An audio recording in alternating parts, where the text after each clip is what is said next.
Hi friends, welcome to entertainment by స్లెవెన్స్ channel. నా వీడియోస్ను వీక్షించే దేవుళ్ళందరికీ ధన్యవాదాలు. నోటు రద్దుపై ఎంతో మంది సెలబ్రిటీలు ఎన్నో విధాలుగా మాట్లాడారు. ఎంతో మంది సినిమా వాళ్ళు కూడా మాట్లాడారు. పరుచూరి బ్రదర్స్ గురించి ఒక వీడియో పెట్టాను, నాగబాబు గురించి ఒక వీడియో పెట్టాను. ఇప్పుడు మనం అందరం ఇష్టపడే అతని పాటలంటే చెవు కోసుకునే లిరిక్ రైటర్, మనలాంటి యువకుడు, ఎంతో దేశభక్తి గల మన అనంత్ శ్రీరామ్.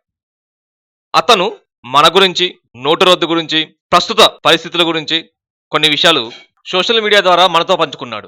అవి ఇప్పుడు మీకు నేను చెప్తాను. భారతీయులమండి, మేము భారతీయులం. భారీ డైలాగులు కొడటానికి, బార్ల చాపుకొని కూర్చోవడానికి బాగా అలవాటు పడ్డవాళ్ళం. భారాన్ని ఎత్తుకోమంటే ఎలా ఎత్తుకుంటాం? వీలైతే వదిలించుకుంటాం, లేతే దించేసుకుంటాం. ఎవడో వస్తాడు ఏదో చేస్తాడు అని చెప్పేసి ఎదురు చూస్తాం. ఒకవేళ వాడే వచ్చి మన కోసం చేస్తుంటే మనం మాత్రం ఎద్దేవా చేస్తాం. భారతీయులం అండి, భారతీయులం. మకిలి పట్టిన దేశాన్ని కడిగాలనుకుంటాం, కానీ కడుపులో ఉన్న నీళ్లు మాత్రం కదలకూడదు అనుకుంటాం. ఒక్కొక్క లంచగొండిని ఏరి పారేయాలనుకుంటాం, కానీ ఓట్లు అడిగేటప్పుడు మనం తీసుకునే లంచాల గురించి మాత్రం మాట్లాడద్దంటాం. దోచుకుంటున్న వాళ్ళ యొక్క పనులు రాలకొట్టాలనుకుంటాం, కానీ మనం ఎగ్గొట్టిన పన్నుల గురించి మాత్రం అడగద్దంటాం. భారతీయులం అండి, భారతీయులం. దేశం అంటే మట్టి కాదు రే, దేశం అంటే మనీ అని మనం సంపాదించిందంతా పట్టుకెళ్ళి మట్టిలో దాచుకుంటాం. పైనున్నవాడు వచ్చి మన మట్టిని తవ్వితే గాని మన ఇంటి ముందు ఉన్నది మట్టి రోడ్డని మనకు గుర్తురాదు. నువ్వు పన్నులు చేస్తే గాని పన్నులు కట్టనని జనం, నువ్వు పన్నులు కడితేనే పన్నులు చేస్తామంటుంది ప్రభుత్వం. ఇదే కోడిగుడ్డు సూత్రం.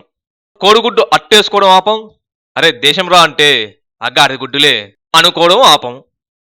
అదేదో ప్రభుత్వంలో పండుకున్నోడిని అడుగుతామా? పరిగెత్తేవాడు వచ్చినప్పుడే మనకెక్కర్లేని ఆవేశము, ఆయాసం. ఏమండి, భారతీయులం అండి బాబు, మేం భారతీయులం.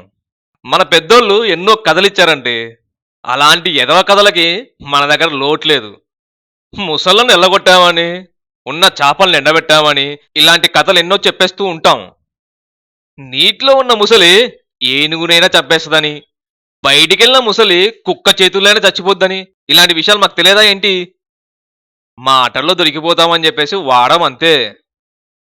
చెరువులో ఒక మూల నీళ్లున్నాయనుకోండి, చెరువు నిండేదాకా ఆ నీళ్ళల్లో చేపలు తలదాచుకోవాల్సిన విషయాలు మాకు తెలియదా ఏంటి? మాటల్లో దొరికిపోతామని చెప్పేసి మాట్లాడడం అంతే.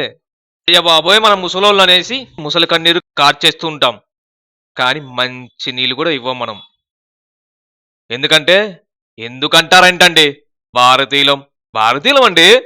సిపాయిల శవాల మీద చిరునవ్వులు ఏరుకున్నప్పుడు ఏ సిగ్గు లేదు, కానీ చలామణిలో లేని నోట్లను చిల్లరగా మార్చేందుకు ఎక్కడ లేని కష్టం వస్తుందండి మనకి. భారతీయులం అండి బాబు, భారతీయులం. జన్మలో లైన్లే చూన్నట్టు, అమ్మాయిలకి లైన్లే వేయనట్టు ఏదో పత్తిత్తి కబుర్లు చెప్తూ ఉంటాం మనం. ఇదంతా విన్న తర్వాత మనందరిది ఒకటే మాట అండి, చెప్పేవాడిది ఏముంది, ఏసీలో కూర్చొని చెప్తా ఉంటాడు. ఎండలో నిల్చొని ఏడ్చేది మనం. ఈ ఎండలు నవంబర్లో, అబ్బో ఎండలు, నడి వేసవి ఎండలు. అర్థమైందా అండి? భారతీయులం అండి, భారతీయులం అని మన అనంత శ్రీరామ్ గారు సోషల్ మీడియాలో మనతో పాటు పంచుకున్నారు. దీని మీద మీ అభిప్రాయాన్ని ఆలోచిస్తూ నా వీడియోని లైక్ చేయండి, నా ఛానల్ని సబ్స్క్రైబ్ చేయండి, మీ ఫ్రెండ్స్కి ఈ ఇన్ఫర్మేషన్ని చేరవేయండి. అలాగే వాళ్ళకి చెప్పండి ఎంటర్టైన్మెంట్ బై స్లెవిన్ని సబ్స్క్రైబ్ చేయమని చెప్పేసి. జై భారత్, జై హింద్.